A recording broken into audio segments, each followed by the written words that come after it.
Assalamualaikum warahmatullahi wabarakatuh. Saya Gita Sekar Melati Putri beserta teman saya Dia Saji Kuncoro selaku perwakilan dari kelompok 4 akan mempresentasikan proses penulisan pesan-pesan bisnis. Sebelum itu, perkenalkan nama anggota kelompok kami. Yang pertama, Yeni Widiatuti. Yang kedua, Ahmad Fikri Juliansyah. Yang ketiga, Dia Saji Kuncoro. Yang keempat, Gita Sekar Melati Putri. Yang kelima, Camil Diandis. Yang keenam, Egi Mulia Asa Sukawati. Dan yang ketujuh, Prima Rizky Imami. Bab 5. Perencanaan pesan-pesan bisnis.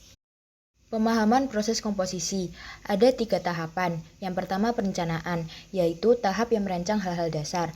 Yang kedua pengorganisasian, yaitu tahap menuangkan semua ide. Yang ketiga revisi, yaitu tahap pengecekan atau perbaikan seperlunya.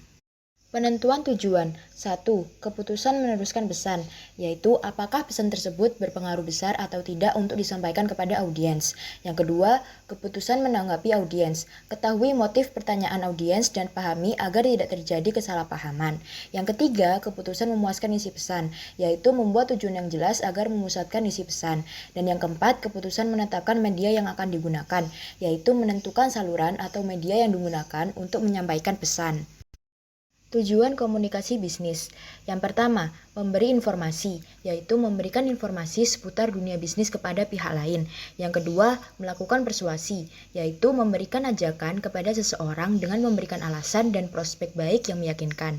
Dan yang ketiga, melakukan kolaborasi dengan audiens melalui jalinan komunikasi bisnis. Seseorang dapat dengan mudah menjalankan kerjasama bisnis. Analisis audiens. Bila suatu komunikasi telah memiliki maksud dan tujuan yang jelas, langkah selanjutnya adalah memerhatikan audiens. Siapa mereka, bagaimana pengetahuan mereka, latar belakang usia, pendidikan dan jenis kelamin, minat mereka, apa yang ingin mereka ketahui. Jawaban terhadap pertanyaan-pertanyaan tersebut merupakan informasi yang sangat berharga. Cara mengembangkan profil audiens. Dalam hal ini, komunikator perlu melakukan investigasi untuk mengantisipasi reaksi mereka, seperti menentukan ukuran dan komposisi audiens. Yang kedua, siapa audiensnya. Yang ketiga, reaksi audiens. Yang keempat, tingkat pemahaman audiens. Dan yang terakhir, hubungan komunikator dengan audiens. Cara memuaskan audiens akan kebutuhan informasi. Ada 5 tahapan yang diperlukan untuk memenuhi kebutuhan audiens, yaitu yang pertama, temukan atau cari apa yang diinginkan audiens. Yang kedua, antisipasi pertanyaan yang tidak diungkapkan. Yang ketiga, berikan semua informasi yang diperlukan. Dan yang keempat, pastikan bahwa informasinya akurat. Dan yang terakhir, tekankan ide-ide paling menarik bagi audiens. Cara memuaskan kebutuhan motivasional audiens. Salah satu caranya adalah pendekatan dengan memberikan argumentasi yang rasional. Perlu juga mencoba menggunakan pendekatan emosi audiens. Penentuan ide pokok. Dalam menentukan ide pokok, ada beberapa hal yang penting harus diidentifikasikan terlebih dahulu. Teknik curah pendapat. Ada beberapa teknik curah pendapat yang dapat digunakan antara lain A. Storyteller's tour, yaitu dengarkan dengan teliti dan berlatihlah sehingga ide pokok dari suatu pesan dapat ditemukan dengan mudah.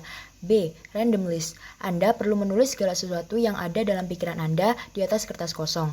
Bagilah ke dalam kelompok dan temukan yang penting dan yang tidak penting. C. CFR atau Conclusion, Finding, and Recommendation Worksheet, yaitu gunakanlah suatu lembar kerja yang akan membantu menjelaskan hubungan antara CFR tersebut. Do. Journalistic Approach, yaitu pendekatan jurnalistik memberikan butir yang baik sebagai langkah awal menentukan ide pokok. E. Question and Answer Chain, yaitu pendekatan yang paling baik adalah melihat dari sisi perspektif audiens. Pembatasan cakupan, yaitu ide pokok yang disampaikan haruslah mudah dimengerti dan diterima oleh audiens. Seleksi saluran dan media. Ide dapat disampaikan melalui 2 saluran, yaitu saluran lisan dan tertulis. Hal itu bergantung pada tujuan atau maksud pesan, audiens, dan karakteristik dari kedua saluran komunikasi tersebut. Komunikasi lisan. Salah satu kebaikan dari komunikasi lisan adalah kemampuan yang memberikan umpan baik dengan segera.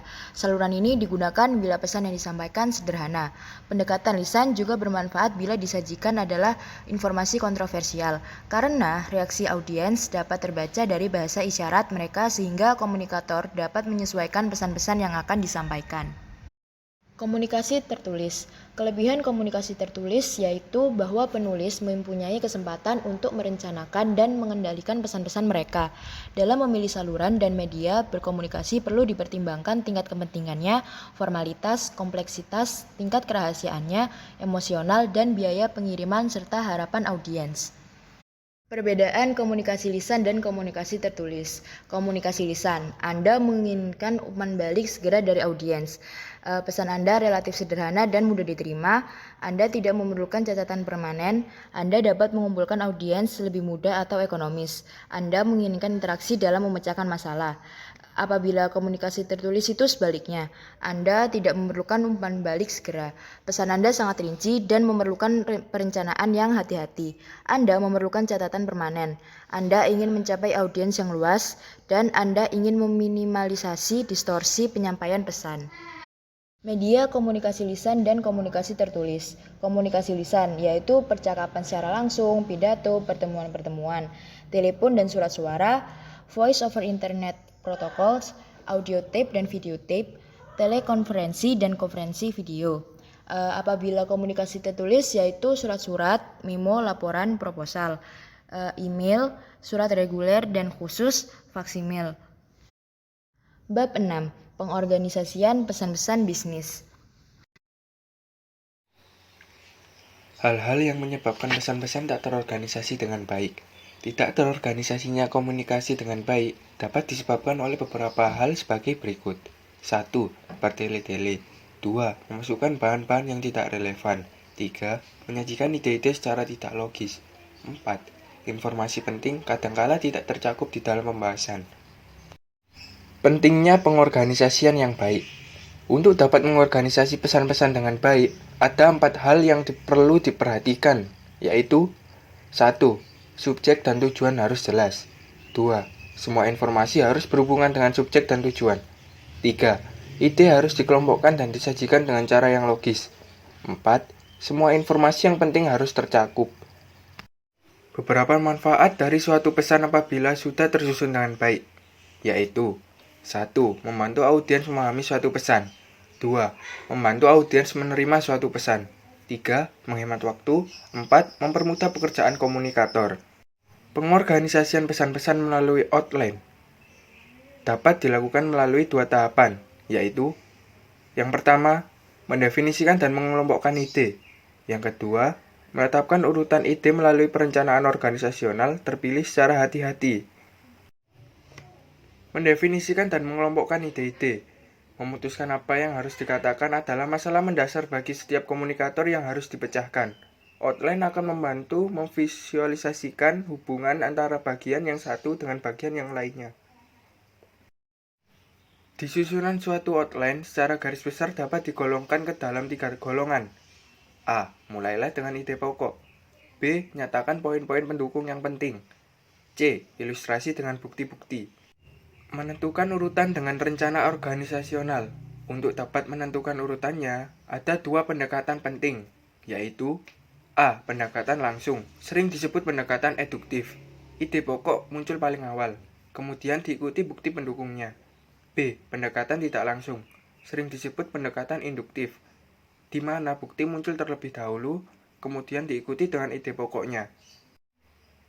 Setelah Anda menganalisis kemungkinan reaksi para audiens dan memilih suatu pendekatan umum, Anda dapat memilih rencana organisasional yang paling cocok sebagai berikut.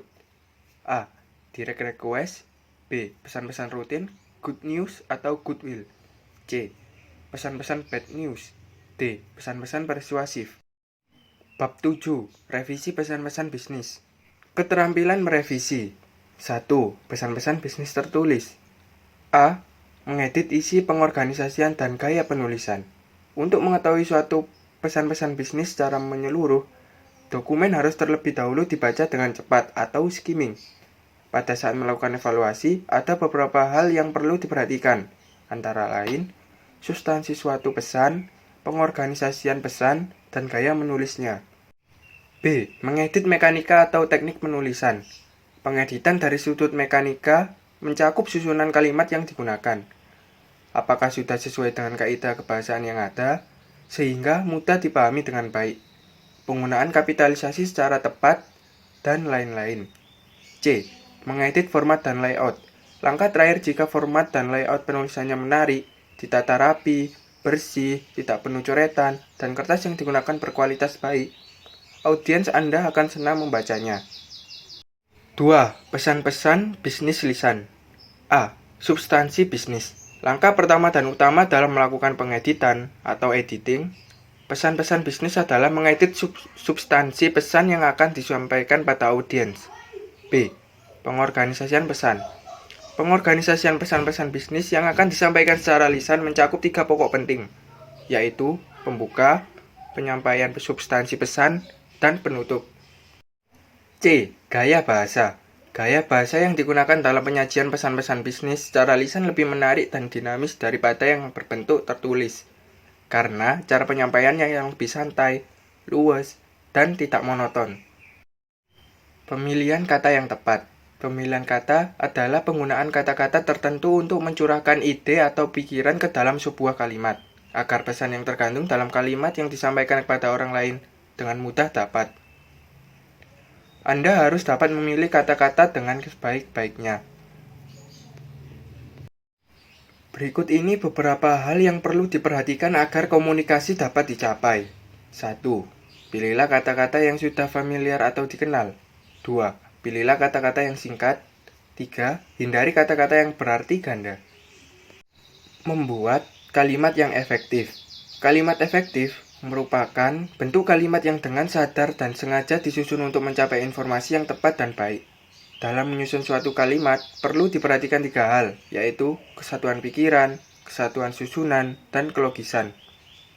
Secara umum, ada 3 jenis kalimat, yaitu kalimat tunggal atau simple sentence, kalimat majemuk atau compound sentence, dan kalimat kompleks atau complex sentence. Cara mengembangkan paragraf. Secara umum, ada pendekatan 2 yang dapat digunakan untuk mengembangkan suatu paragraf, yaitu pendekatan induktif dan deduktif. Pendekatan induktif dimulai dengan menyatakan berbagai alasan terlebih dahulu, kemudian dibuat kesimpulan, sedangkan pendekatan deduktif dimulai dari kemudian, baru diikuti dengan alasan-alasannya. Dalam mengembangkan paragraf dapat memperhatikan hal-hal berikut. 1. Ilustrasi. Untuk mengembangkan topik bahasan suatu paragraf yang relevan, dapat digunakan suatu ilustrasi yang dapat memberikan gambaran terhadap gagasan umum secara lebih jelas. 2. Perbandingan atau persamaan dan perbedaan.